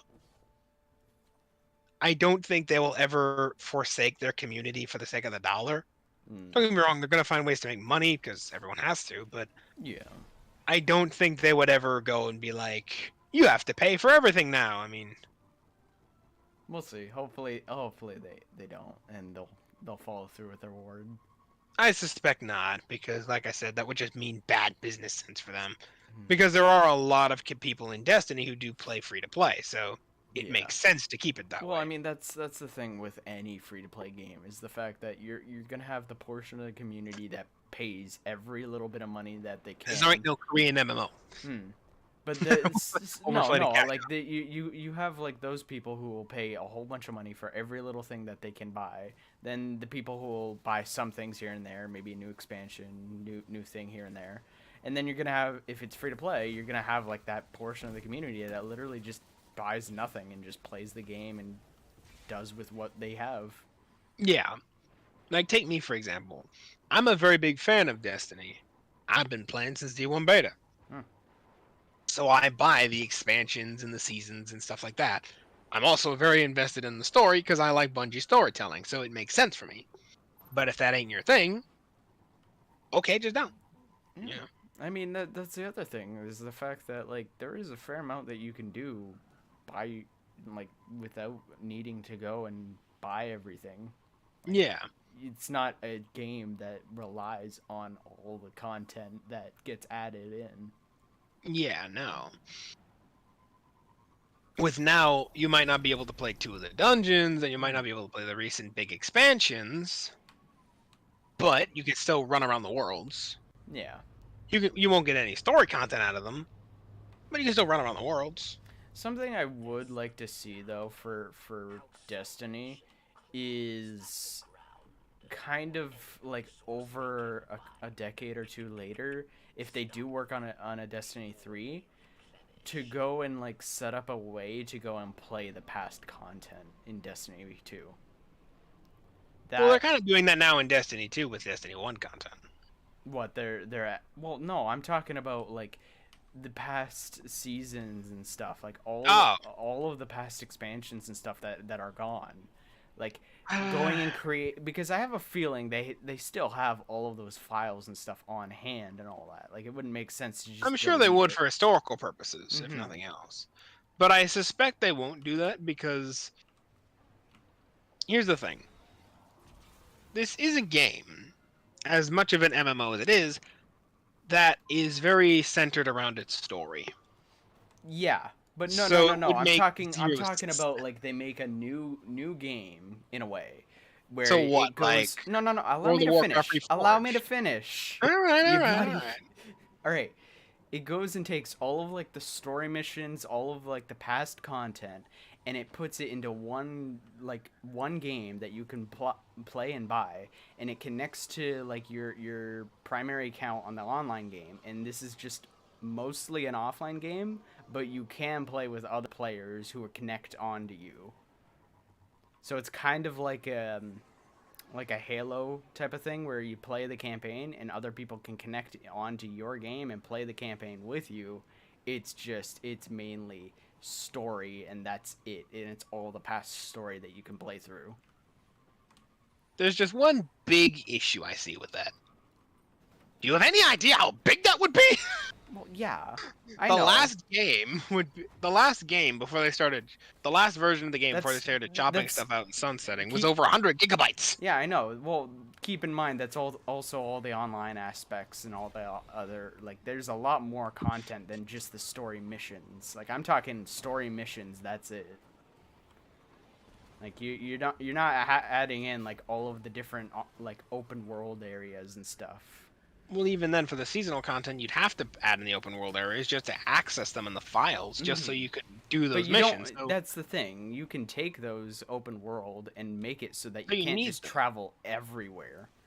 Yeah, but you'd still need them in the files, which would one way or another increase the file size, even if you can't I mean, access that's the them. thing. Like, it's just an idea. I mean, I wouldn't expect everything to go into one game because I mean, even if you took all of the story based content, that's it from 1 and 2, that would be like fucking oh god. Oh god, 700 gigabytes Like, right there. You would have to take 1 terabyte drive and just put the game on that, and that's it. Basically, it would be terribly impractical.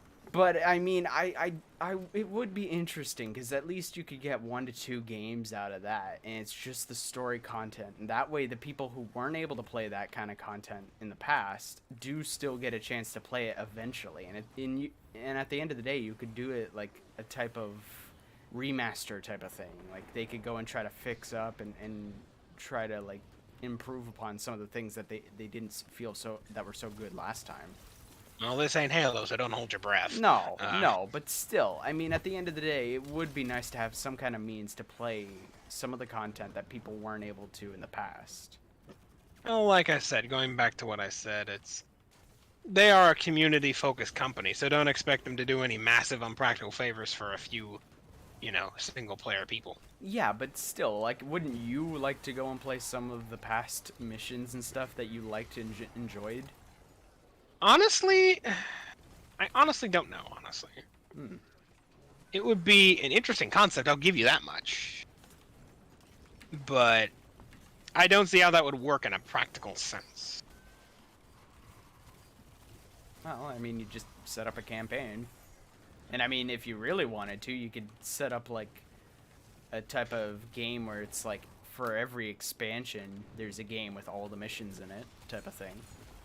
Well, like I said, it would be terribly impractical, and I doubt most people have a hard drive capable of supporting that many files. Yeah, I said per expansion per game. It creates it like they created like a full game with all of that specific content into one game for for the expansions. So you don't have to have every expansion all at once. What, like a Master Chief collection? I don't know. It doesn't have to be like that. I wouldn't.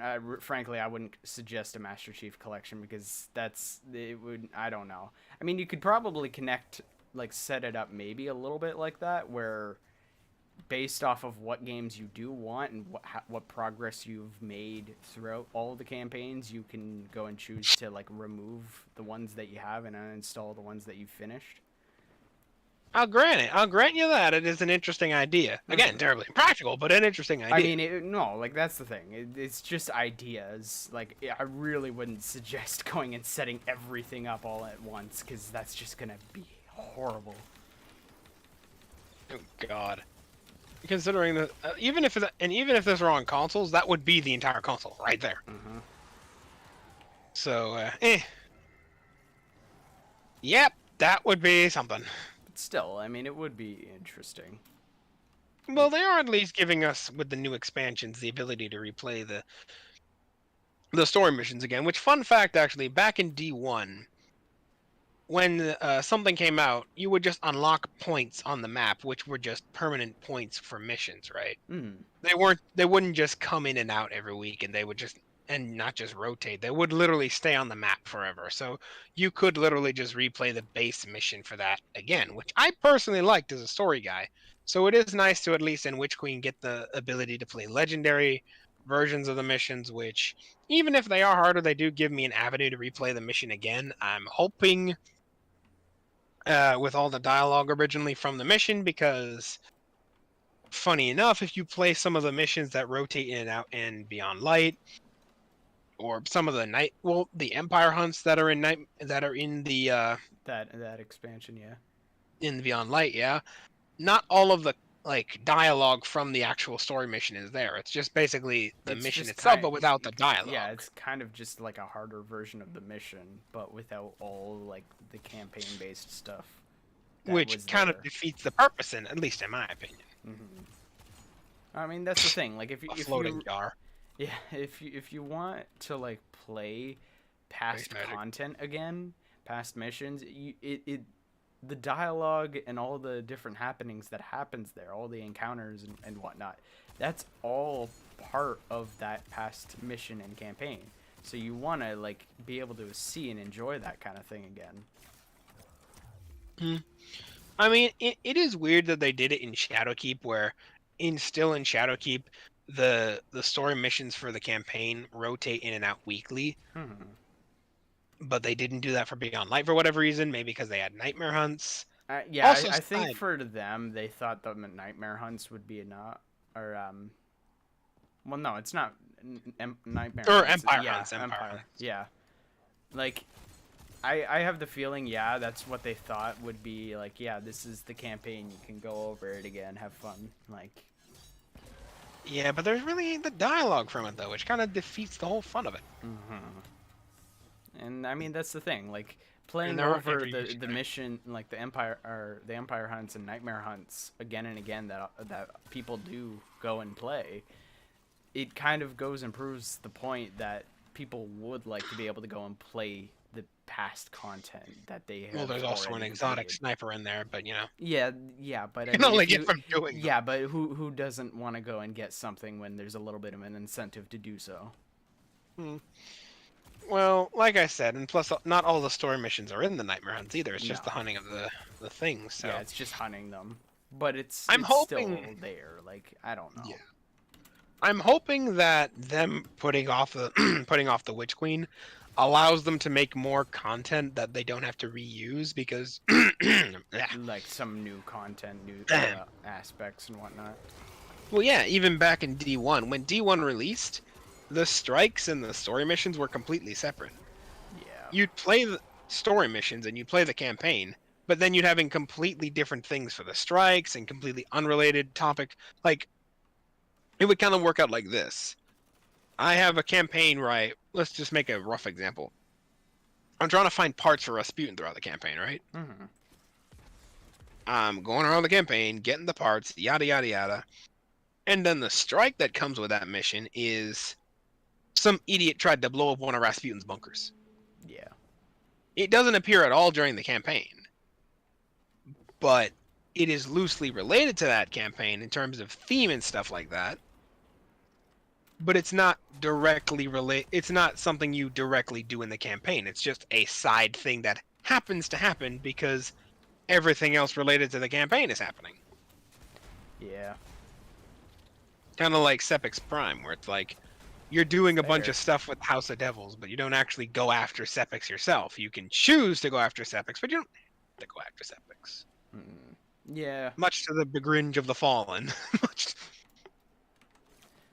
Yeah. I mean, we'll see what they have planned at the end of the day. Because I mean, at the end, like frankly, I do just expect it to just continue the way it has, where it's just they'll keep going through the story. Because I mean, that's the thing. At the end of the day, Destiny is an online-based game, and the content will have to filter through in and out. It's just True. one can't not help but like to be able to go and play and go through some of that past content. Yeah, no, I can see where you're coming from there. Because I mean, that's the thing. Like, not everything has to be on. Like, not everything when it comes to Destiny is really online. There is a fair amount that you can do offline. Yeah. Well, like by offline, I mean like by yourself. By yourself. Yeah. Which is nice because there are some games that are MMO based that, unless you have a party, good luck doing any of the higher level content. Yep. I'm looking at you raids and. Well, I mean, sometimes I'm not dungeons. recommending you solo a raid, but No, I did it's say like- dungeons. yeah, no. Even dungeons, yeah. Like even if you're really good, you can solo a dungeon. It does say 1 to 3, and I mean, if It's you not are very good impossible. and you're playing if you're really good and if you're playing a Titan, you can do it. No other circumstance, just if you're playing a Titan. But But you know, it's not gonna be easy. You're gonna have, it won't have be a easy. fairly bad time. But if you really want a challenge and you really are, good and have high level weapons, you can do it. Yeah, well, you know, that's what happens when you create an online game. Well, A lot of it you kind of have to do with people. I mean, that's And I why I mean- said I mean, going that's- back to that's- Bungie's aesthetic. I mean, that's the thing with the past few seasons, at least the past 3 seasons, is the fact that like these activities get added in, but you get put into like a matchmaking thing. Well, I mean, even then, actually, that reminds me. One of the things they mentioned for Trials of Osiris is that they've been looking for ways to make more people do it, because they acknowledge that not everyone in the game even has 3 friends who play the game with them, or just at all, who they can go into Trials with. Mhm. Especially Trials, where you have to be knowing the people you are going into with very well if you're going to succeed in Trials. Yeah. So what Wait- they've done is they've decided to not only add a matchmaking list, which I'm kind of curious to see how that will work out, just random guys going, just running in the trials together. That'll be fun. But they've also added a solo queue. So if you really want, I don't know if you're going to 1v1 person or 1v3 people. That would be that would be very unbalanced, but that would be fun. One just mega titan just being Well, like, I mean, that's the thing. When it comes to Come on. trials, I only really think of it as like a very small percentage of the actual player base will at least play trials at least more than once during a season. Like, well, that was one of the major gripes they had with things like raids back in D1, right? Back in D1, you'll see all these veterans kind of like, and I'm even in this boat as a D1 veteran. A lot of people who were from D1 didn't ever play any of the raids. You needed a raid team and stuff like that to do. So sometimes you'll so it's almost kind of funny when I hear people who are from D1, or especially some of these old lore guys who are from all the way back in D1 being like, I remember VoG, that was the one thing that made Destiny playable. And some people even say that's the one thing that kept people coming back. I honestly would disagree, because how could it keep some people coming back when 90% of people didn't even play it? yeah, it's like that's the other thing. It only brought back the people who did have friends and had nothing to do, because everything, had friends. they've already finished everything. They've already done it. Yeah, it's like, that was one of the things that Bungie said in the showcase for D2 when they were first showing off the game. That 50% of the player base, or something like that, I think it was 50 or maybe over 50% of the player base, have not played a single raid they ever made. And they even said, what's the point of us putting all this resources and time and energy and stuff into making these really killer raids if nobody's gonna play them? Yeah. So they added like these guided games things in, and it's still kind of a thing in the new expansions and the new raids, where you can get a fire team to guide you through the raid. And even now, if you look at things like the Destiny app, where matchmaking stuff, you can just find entire groups that are just one man short for their raid team and just kind of basically hire gun your way onto a raid team. That's how I've actually done all the raids. Well, 99% of the raids is that I've just found a random team who's willing to go through a raid together, and while it is convoluted because we don't know each other very well, it is still very fun to watch everyone fuck up most of the time. every once in a while you find someone who takes it really too seriously, but 90% of the time it's just funny to watch us all fuck up and be like, well, Yes, that happened. we had some fun. Yeah, I still remember that. I don't particularly know what this guy is expecting from me. He's playing on Xbox. He was trying Well, to get he's an my. Xbox player. What are you gonna expect? Yeah, He's a but COD player, I probably.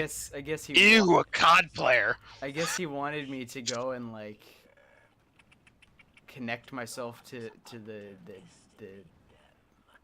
event, the public event. Like, you know, how you can run up to the flag and then be like, "Oh yeah, it's starting in this." And it's like, I'm just standing here. I don't have to do that. You just wait. Nope.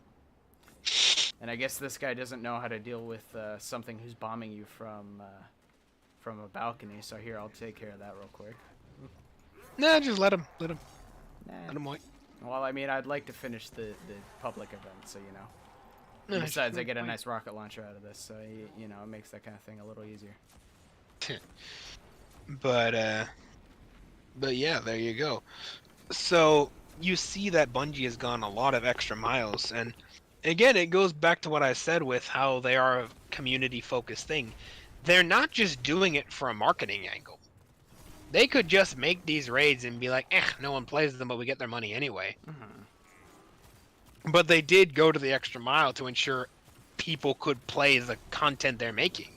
They did not have to add a matchmaking queue and a single queue for trials. They did not have to do that.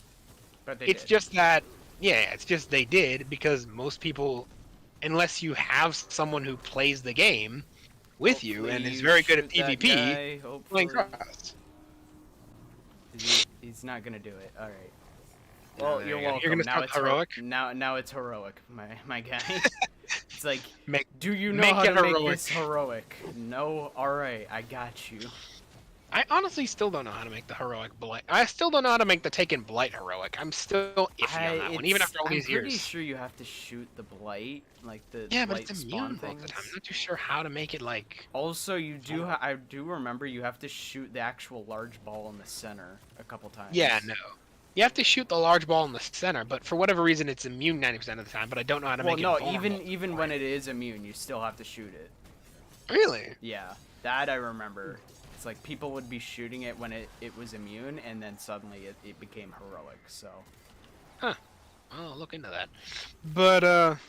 But yeah, it is this idea that Bungie is trying to go the extra mile to make people actually play the content they're making. Which is nice, because, I mean, you don't want to be going and getting a game and just not playing it. Which again goes back to like the Korean MMO, frickin' Black Desert. Yes. Like some of these MMOs where unless you have people in like clans or raids or stuff like that, and that's kind of one of the things that Warframe struggles with is that there is even some blueprints you cannot even unlock to build some weapons unless you have a clan dojo where you have a like area you can go and build those blueprints. Like there are some weapons you just cannot get physically without either buying them outright or building them in the clan dojo. And if you don't have a clan, good luck. Have fun. Whereas Destiny does try to at least get people to play the stuff they make. They're like, what's the point of us doing this if like 2% of the people are going to actually play it? Which again makes me kind of funny when I hear some of these other D1 vets like freaking This is what kept me playing. well, no, it's just like when you hear like two of the like the lore masters who are also D1 vets like me being like conclusively like, oh yeah, I think this is what saved Destiny as a game and yada yada yada, and what kept people coming back is the like the Vogue raid, and I'm kind of sitting there being like, X to doubt because most people didn't even play Vogue. From what from what Bungie themselves says, 50% of people didn't even play Vogue, so I'm calling bullshit. Well, Don't get me wrong, I think the concept of raids really did help Destiny in the long run as a series. I'm not going to deny that. I just don't think it's the thing that saved it as a game. It certainly provided those with like who had a craving for endgame content, so there may be some truth to it, but I honestly don't think it wasn't the sole thing that saved the game. Yeah. It's what brought back a portion of the player base to keep playing, that's for sure. It's just not as a certainly. whole. just not as a whole. There were other things that made Destiny a good game other than just it had raids. Because, I mean, at the end of the day, you're going to have that one guy who's playing by himself with no friends and is like, all right, I need to optimize my loadout. That way I can play a raid by myself. Honestly, the old joke back in the day was one-man Crota. I tried that repeatedly. Not so easy. No, it wasn't. No, it wasn't. It's all a lie. I couldn't even get past the front door. I mean, for me, I think I've only ever really completed 2 raids. That being Callus's ship one, that intro to The Leviathan. The Leviathan, yeah, and Deepstone Crypt. So I even like I've begun the Dreaming City raid, but I mean I've only done that because like these guys were like, hey, there's like a bunch of enemies right here. You can go and finish what you need to do for this mission in like 5 seconds. So, you know. Honestly. I still need to freaking grind out the raid for Dreaming City, especially if they're sunsetting it. I want 1,000 voices. Yeah, they might be sunsetting it after the next expansion at least. So actually, funny fact. On a side note, just us chatting to the viewers, so everyone can hear. Everyone thought when this season came out, it was probably going to be the heralding to the sunsetting of the Dreaming City. Everyone kind of expected that. So if they were like, we're sunsetting the Dreaming City, everyone's going to be like, okay, we kind of expected that. However, if you look in the lore, which, funny enough, what Bungie also likes to do is they like to tease what they're going to do future on in the story in terms of the direction of the game in the lore, if you read the books. The books. But in this case, it's the lore tab of the weapons, and the spider, who's the vendor of the Tangled Shore, is actually concerned, and he's thinking about leaving the Tangled Shore, because now that Mara is back, the queen, he thinks he may not be safe anymore, especially after what he did to Aldrin. And he even says she seems like the type to hold a grudge, so it might not be safe if he stays in her territory after what he did to Crow. join the House of Light, my guy? No. Honestly, that's kind of what he says. He even goes to the Drifter, and they're having this conversation as they're walking down the halls, and Drifter's like, you want my opinion? You want old Drifter's opinion if you want to move your operation. And it's this back and forth conversation. But eventually they get to the end of the hall, and Spider's like, no, I do not want your opinion. I do not want your seal of approval. And he opens up the hangar, and there's a ship in there, and he turns to Drifter and he goes, I want to know if you could smuggle me out of the reef. So it's like the Spider's running. Where is the Spider going then? I think he wants to go to the last city because he's dropping hints of like. There was even hints last season of like him scoping out Mithrax's encampment, and Ara being like, we could probably own this place within a year. And Spider, now that the Queen's back, is kind of like seeing like he's even admitting his time might be up, and there's even like a lore this season of his goons like packing up shop, essentially. And well, I mean, you get closer to the city, you also get closer to the Crow who stole from you. So, honestly, I would like to see that. I would like to see that, like the Spider just turning up in the House of Light, and Mithrax just being like, all this stuff? Oh, how'd you get here? No, it's like, so how'd you guys get all this stuff? Traded? Traded, you say? Yeah, traded, you say? Is that where you got the 60 tons of ammunition? Is that how you got this ether dispenser? Is that where you got this gold-plated ether dispenser? Yeah, I was gonna say, it's like, then why does it have these engravings? Why does it have engravings? Honestly, I think that's why.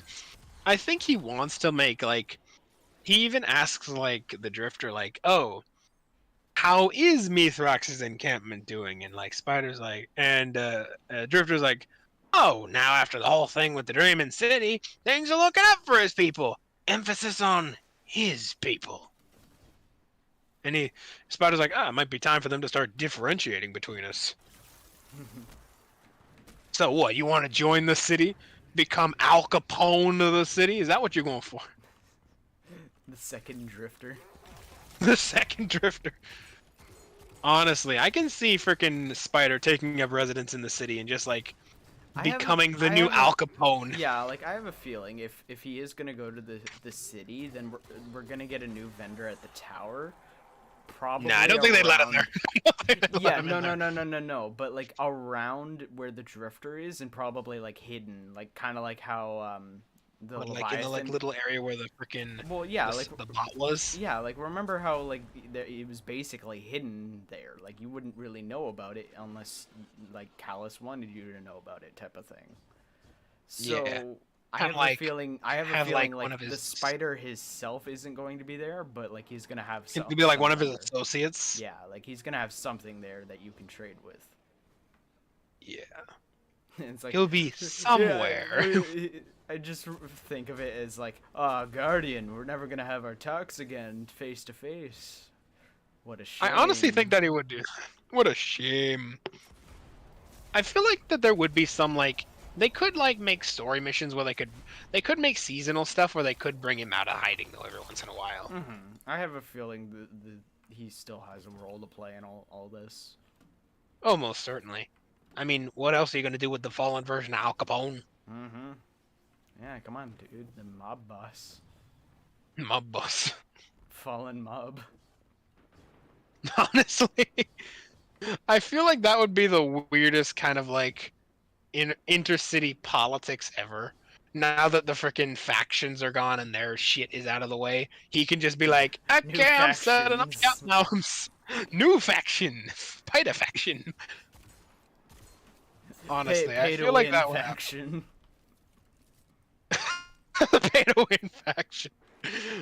No, that's EA's faction. Oh. The future EA. I guess Spider isn't going pay to win then. Nah, it's not pay to win. It's pay to live. You want ammunition? Pay me triple. Pay me triple, if not quadruple, with interest. 3 years plus 3-year interest 50. Plan.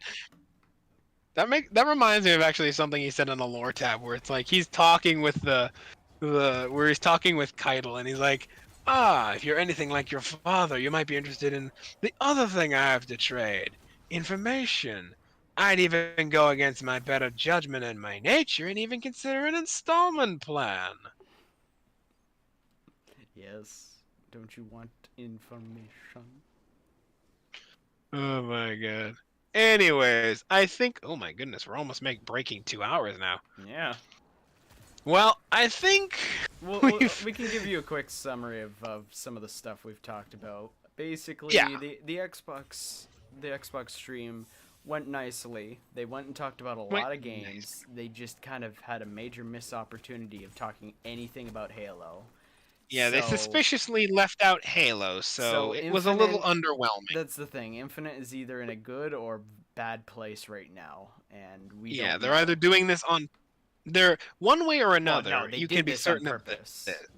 One way or another, you can be certain they did do this on purpose. It's just, but if for a good or a bad reason, we don't know. Are they hiding things to surprise people, or are they hiding things because something happened? So we don't know there. Bungie's gone and showed us what their next expansion is going to be, and well, it's pretty obvious how it's tying in this season. So there you go. Yeah. And we will. I'm a lot of stuff that they introduced with season 15. A lot of stuff they're planning to introduce with Witch Queen. Yep. So a time of great change we're in right now. There's going to be obviously a few bugs here and there. So if you are going to be playing the game right now, expect a little trouble. Be patient and be prepared to leave the game if you have to, and just requeue, because it could happen. And if you're going after that collector's edition, good luck to you. Well, didn't it get bought out like a few hours after? honestly, I was after the stream. I immediately went after the stream and looked at the collector's edition. I was in a queue of almost 7,000 people, if memory serves. By the time I got in last night, it was all sold out. Which honestly, I wasn't gonna buy the collector's edition anyway. Like I want the collector's edition as a collector myself, but like money wise, I was probably gonna buy. I was obviously gonna buy the deluxe edition with the 30th anniversary stuff because I was gonna buy that anyway. So it's Yeah. just nice to look at the collector's edition and See be what like, they'll I do. want that. I'll never have that, but I want that. But anyways, so all Hopefully the you luck all to you if you enjoyed. want to buy that collector's edition. Hopefully you all enjoyed. Like I said, We're going into some news, going yeah. into some of our own thoughts. We're doing our thing. Yeah, we were just doing our own thing as usual. None of these are scripted. They're all done We're live. just kind So of doing our thing, truly. I think that's what I want that to. I think that's kind of what we have as kind of like our thing in this show. We never re-rehearse. Like we go over ideas to talk about in the show sometimes, but Yeah, we we'll don't make ever sh- have a script. Yeah, we'll make sure we have like an actual topic we're gonna be talking about and try to at least talk about Yeah, it. and focus on that. But we never have an actual script for these. Yeah. So And I mean, like I said, if they sound disjointed, that's kind of why. Like it's our unfiltered, well, somewhat filtered because I like ad revenue, but it is our unbiased, or well, okay, again, disclaimer, probably biased, but somewhat biased. it is unrehearsed opinion. Yes, it is our Like, unrehearsed opinion on a topic. It's not malicious biased, if anything. It's more along No. like we want good game bias. Yeah, we want good game bias, and Yeah. I'm jaded because I'm an old industry vet bias. hmm um, But like I said, both streams went very nicely. mhm. The Microsoft stream, the Xbox One, it went good. It's just very Went missed good. opportunity, and it's was- very obvious they're trying to cover something. So we'll Yeah, see where they go it's with there. very suspicious or very sus, as the kids are saying. Why am I saying that? I'm not even that old. How dare you? How dare you? Oh. Somewhere a bunch of kids just cringed. And Destiny is doing their thing. They've got their new season up. Everything's all set up there. So Yep. Be ready to speak with Savathun. It's very, very clear on how it's going to tie into the next expansion and how a lot of the new content is changed with weapons and armor and abilities and stuff and what they've got planned. So, yeah. Yep, and Hopefully- they're setting up Savathun. Hopefully it keeps going in a good place because it's going pretty well so far. Yep, a lot of things are coming. Crafting systems, a bunch of changes. Oh yes, and they've introduced. Before we leave, they introduced a new anti-cheat system. But again, Mhm. more on that in the stream. Yeah, well, I mean, I'd say give it a little bit. I mean, I did not have a good first encounter with their anti-cheat, because my god. I didn't have any trouble with it. I update it like it asked, update it, make sure it's good with their Destiny game, and then it just kept crashing and saying that the anti-cheat has found something wrong with my game. At that point, it's not crashing; it's purposely shutting down. Yeah, So. but it's just like, what could it possibly find that could be doing? I don't know. You tell me. I Your have computer. literally like only games on here, and then a few documents of like things that I work on. So it's like, I mean, I'm surprised it didn't knock me for like having an antivirus and a freaking VPN. Though my VPN wasn't on at the time, but even so, yeah, give that a moment. give it a So, moment. I mean, yeah, I had no trouble. For me, instead of checking the integrity, because normally I use that as a last resort, I just uninstalled and reinstalled the game and came back in the morning tomorrow. So, well, by tomorrow I mean today, but So he's playing now. I'm so playing obviously now. the It's installation working. finished. It's The just, installation. it's not a good thing to see. It was probably just a bug. Hopefully, because that's the thing. It's not a good thing to see an anti-cheat system go up and do some changes, and then suddenly, oh yeah, anti-cheat system find game problematic. Your game broke. What do you mean? I've left it alone. That reminds me of back in the Star Wars: The Old Republic when that game first came out, a long time ago. there was a glitch or an issue where the system just randomly went through the entire player base and just randomly banned half the player base randomly. Yeah. I was lucky enough not to get caught in that, but I am told horror stories, Things and like I'm just like, that this are happened. not a good thing. So let's hope Mm. that this was a one-time instance and other people didn't get affected by that kind of thing. Cause Yep. and you know, But not affected like how the new activity keeps breaking down and soft locking or locking. So you know. I'm sure that's a glitch they'll work out soon. I'm already being told that they're working on hot picks for Yeah, it. no, they've got it working out now. I mean, the amount of people who have been talking about it. Honestly, and plus it has to do with the story progression of the season, so if that's busted, it's kind of Well, I screwing with mean, their that's the entire thing. storytelling. That's the thing. Like, if the activity's broken, then that's going to be affecting the whole season if it's not Yeah. fixed. So, yeah. Mm. Well, like that, I think we'll end off here. Yep, Hopefully, and, you all did enjoy.